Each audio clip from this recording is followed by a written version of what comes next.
computers as super complicated high-tech machines with very tiny parts. They can also be huge, wooden, and mechanical, just like this computer here. And even though they look very different, they're both made of the same basic part, a switch. One switch doesn't seem very interesting. It's either off or on.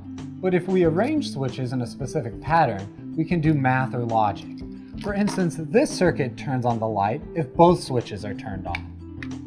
But this circuit turns on the light if either or both switches are turned on. If we connect more switches, we can do more complex math or logic. So fundamentally, a computer is just a carefully constructed arrangement of switches.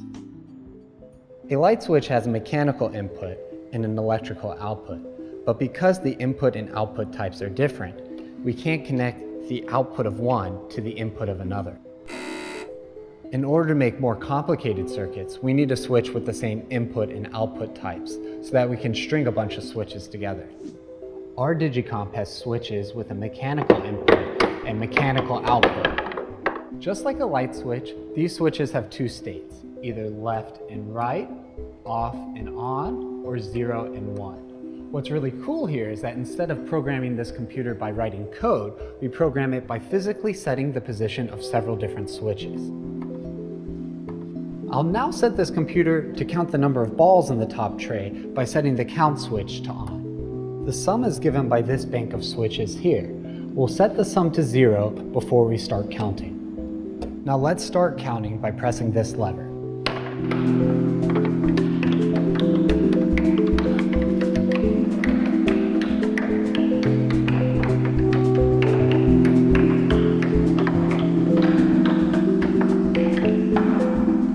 The math problem the computer solved was 0, 0, 0, 0, 0, 0, 0, plus 1. As the ball goes through the system, it changes the first switch from a 0 to a 1, so that the sum now reads 0, 0, 0, 0, 0, 0, 1, or simply 1. Now let's count the second ball.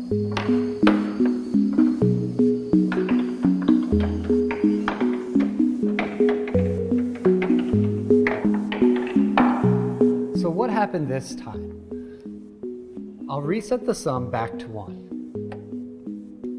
The math problem that we solved was 0, 0, 0, 0, 0, 0, 1, plus 1. The digicomp adds 1 to the first switch, but since it's already full, it carries the 1 to the second switch.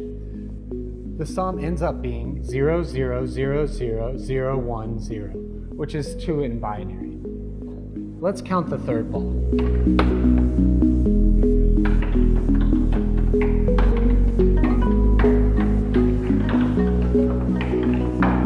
After the third ball, we can see that the sum is now 0, 0, 0, 0, 0, 1, 1, which is 3 in binary. In addition to counting, the digicomp can add, subtract, multiply, and divide. The number of switches determines how big the numbers can be. This digicomp has 31 switches and can count up to 127. But modern computer chips have over 1 billion switches. They're made from wafers such as this one, where each square represents a chip. They're made from semiconductor switches called transistors, which have the advantage of being solid state, meaning they have no moving parts. This allows engineers like me to make them smaller, faster, and more energy efficient.